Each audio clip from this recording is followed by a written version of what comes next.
Presents a D&D NPC creation video. If you tuned in last time, it's been a while. I created an NPC that had been stuck in my head and I've been brainstorming for a while. Today, I want to create an NPC that I'm getting ready to put in one of my campaigns that I'm actively working on. I got kind of the skeleton of it, so hopefully we can put some meat on it today. A little bit about that before we start. I play Dungeons and Dragons as a DM in 3.5 in Forgotten Realms. And I also take a lot of liberty when creating characters, especially in games where I DM where I only have one player in it. When you have one player in your game, you tend to want to, really focus on your NPCs, but don't let them outshine your player, but they need to be just as important. They need to be real people to your player, because a player can go out there and they can do all these great things, but it's really hard for them to do it by themselves. So they need NPCs, and the NPCs that they take with them, they want to build bonds with, and these bonds need to be just as real as bonds between, your friends, your family, and that. So you need these to be real and believable, also interesting, have their own personalities, so that it creates that immersion in the game. That being said, I also, when I build NPCs, I usually just go up and beyond the Call of Duty to create these very interesting characters, because a lot of times I'm pulled from ideas that I've constantly had going on in my head. So let's get started. So like I said earlier, I kind of got the skeleton of this character already designed. I know what class I want to use. I know which race I want to use, and so forth. So let's go ahead and get started. So I got this blank character sheet right here. It's a standard 3.5 character sheet. It's interactive, so I can add things, delete things to it, and then I can print it out, which makes creating NPCs so much easier than handwriting everything. A lot of times on these sheets, though, the things that would change, I'll leave blank. Like XP, I'll leave blank. HP, I'll have an idea of what it's going to be, but I'll also leave it blank. But for the purposes of this video, I'm going to go ahead and create a master template.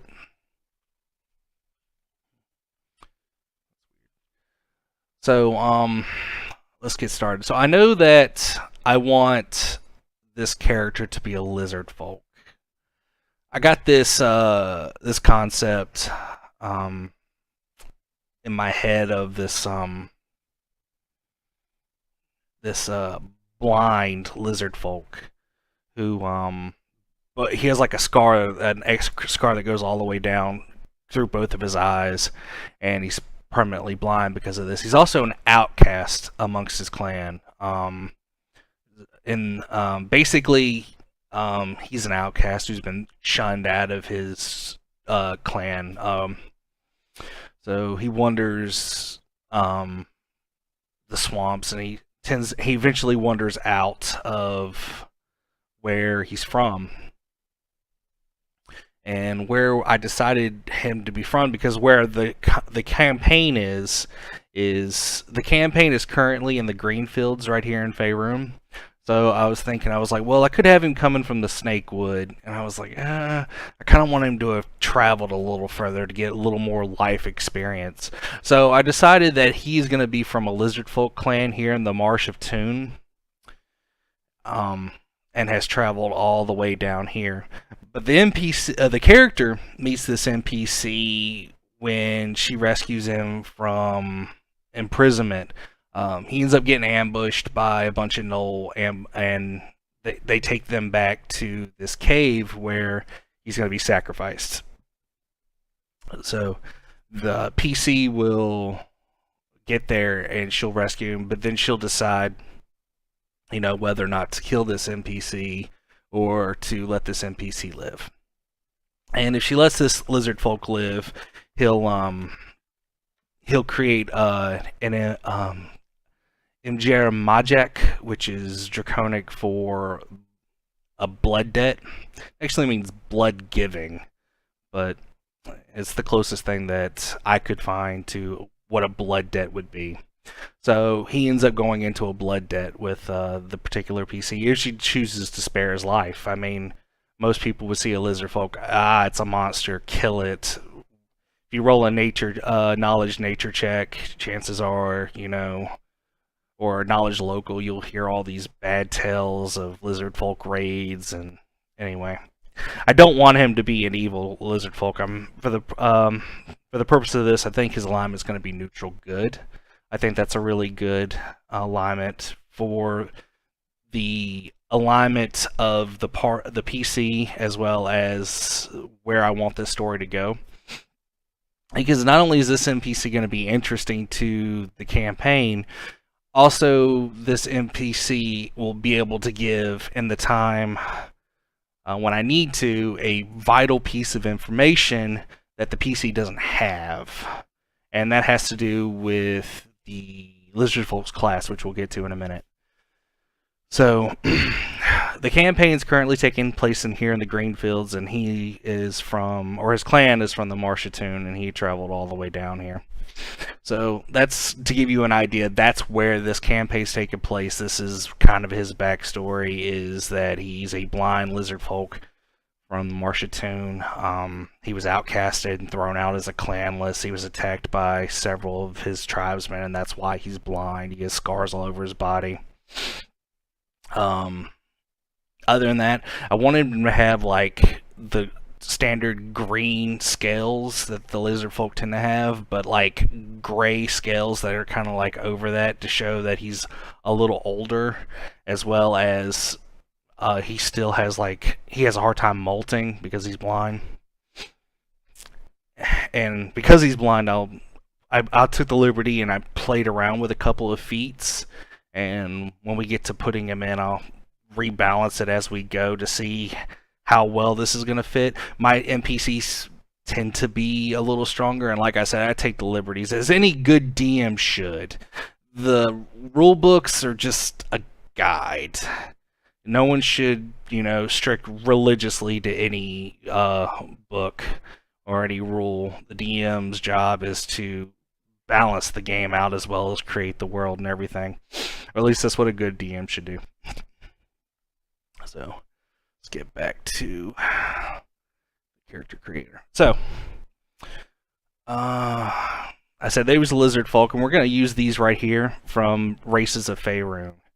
These are the abilities and racial features, which is going to give him a +1 level adjustment, but I'm probably going to bump that up because I'm probably going to make him a little bit stronger based on kind of my preliminary brainstorm that I did.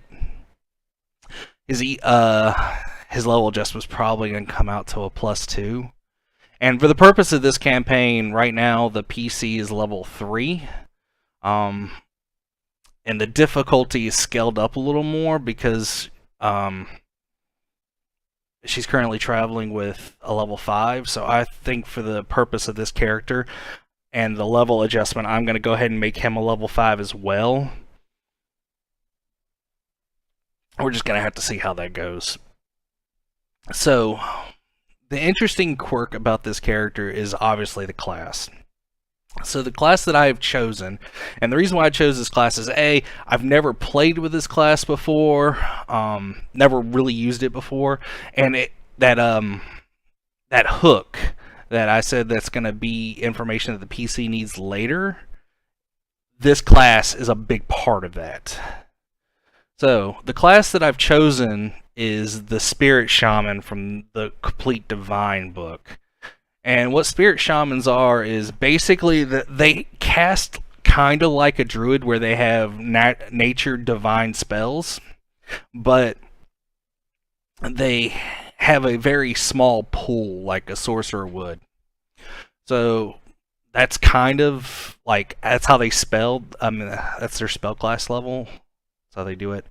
But what's interesting about this particular class is it has to do with spirits and seeing into the spirit world and being a spirit, having a spirit guide, which isn't like a familiar.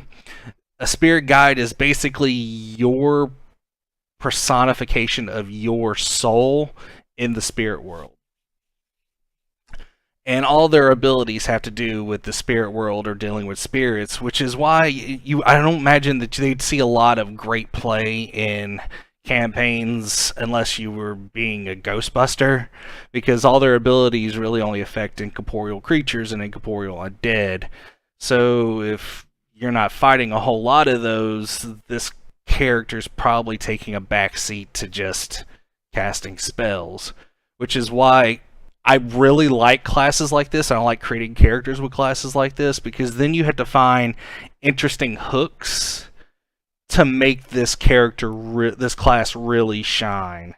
And a lot of the time, they're narrative reasons. Like, there's classes that everybody plays where I like to call the adrenaline combat classes, you know, like rogues and fighters, and like ones that make significant differences. And then there's classes that are flavor classes or narrative hook classes, and a lot of the prestige classes are that. Basically, like, you really wouldn't choose this particular prestige class unless you had some interesting backstory. And a little bit about how I DM is I don't let any of my players just pick prestige classes or multi-class. They have to have some in-game narrative hook to explain why they're multi-classing or becoming a certain prestige class. Like, you can't just all of a sudden been a warrior your whole life, a level 5 fighter, and then tell me like, hey, I'm gonna take a level as a wizard, when there's no arcane school around, you have no prior history in the arcane, and you're in the middle of the wilderness, and you not exactly have time to study spell books to become a level 1 wizard. So if you can't come up to me and say, hey, this is why I'm going to be able to be a level 1 wizard, I'm not going to allow you to multi-class in my game.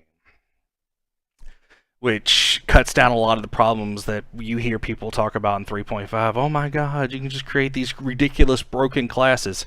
Yeah, you can, if your DM allows that. See, the DM creates the world and allows everything in it. So if you're having an experience where your campaign's broken by someone creating a ridiculously broken character, then that's completely on your DM. So let's get back to creating this character. So I was thinking for a couple days now on a name, and I'm really like, naming a character is probably the part that takes the longest for me. In the end, I couldn't come up with anything that was particularly great, so I gave him He Who Walks Between Worlds is his name. It was really the best I could do, and I looked up several like draconic words to try to give him a draconian name, which is what he would have got when he hatched, and in the end I couldn't pronounce it and it was ridiculously long. I might go back later on and fix that, but as for now, this is his name. And he is an NPC.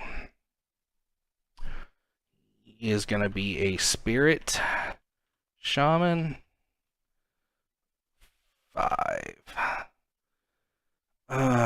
We're going to say for now he's got a level 1 adjustment. That's probably going to change. He's a lizard folk. There we go. We're going to go neutral good. I'm not going to give him a deity. I don't think that the lizard folk deities really work here. Especially because he's a spirit shaman and he kind of lives in the spirit world. So I'm going to say that he's more spiritual than any one pantheon. Yeah.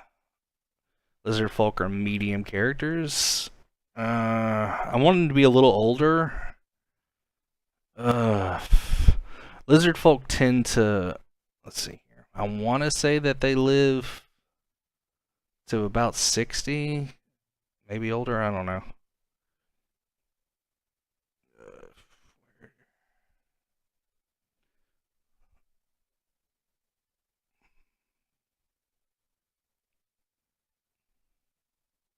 I don't know. They're cold-blooded. Lizards tend to live longer. You know what? We're gonna say he's 45. It's a good middle ground. He's male. Height. Lizard folk are a little taller.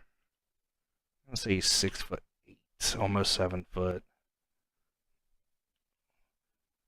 200 pounds. He's got white eyes. A typical blind look where their eyes are just like all like cataracted over. Yeah, that's what I'm talking about. Hair. I'll come back to that. Skin. Green, gray, scarred, scales. There we go. Alright. Let's see. We'll get back to that. Lizard folk move at 30 feet, which is pretty standard for... That's right, this doesn't allow you right feet. They're pretty standard.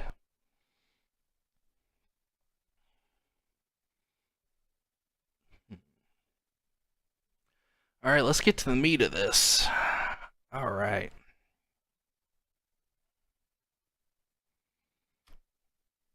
I get a +2 to strength, +2 to constitution, -2 to intelligence. I get 60 feet dark vision, +5 natural armor. That's nice. +5 natural armor. +50, Josh. +5. That would be OP. Special abilities. Dark vision. 60 feet. When I'm creating a character, the first thing I do is go through the racial, then I go through the class, then you combine it. Also, for the purposes of the video, I'm not going to give them any equipment or anything like that, for 2 reasons. A, the way I do equipment is I give everybody a racial starter pack, a regional starter pack, and then a class starter pack. So in my games, everybody starts off a little stronger and a little wealthier, because you end up with 3 starter packs. I usually play a little high-powered. Most of the time I play a little more high-powered, because I think that the bulk of where most people really shine and come into Dungeons and Dragons is in the right before the middle game, where the fun part of the monster manual, people say. Because I don't like starting people out at level 5. I usually start people out somewhere between level 1 and level 3, and a lot of times I'll get with the player beforehand and say, okay, based on your backstory and your experience, I'm thinking that level 2, you know?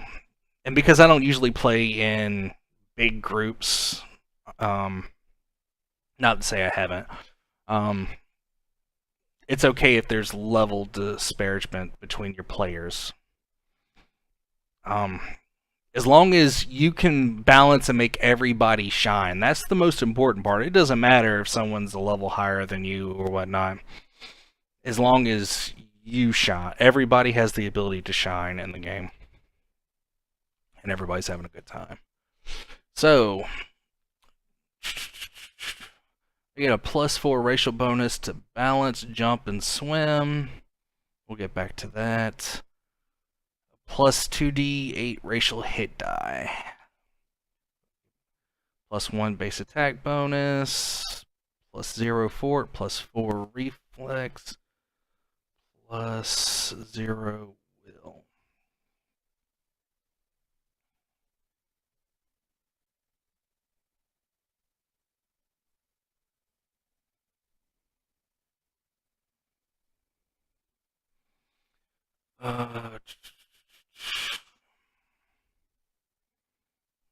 They also get the humanoid feet. Natural attacks. 2 claws and a bite. Hold breath. There we go. That's what we need. Right on there. Hold breath.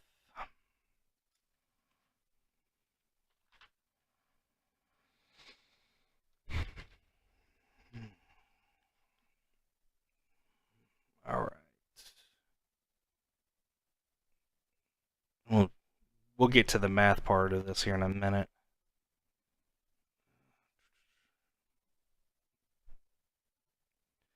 Alright, so for making him a level 5, he gets Spirit Guide, Wild Empathy, Chastise Spirits, Detect Spirits,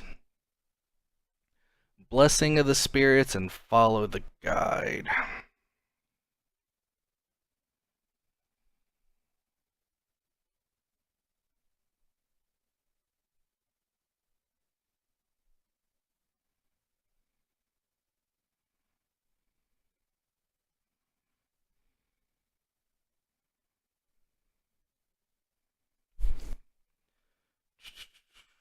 Let's see. Sorry, just give me a moment.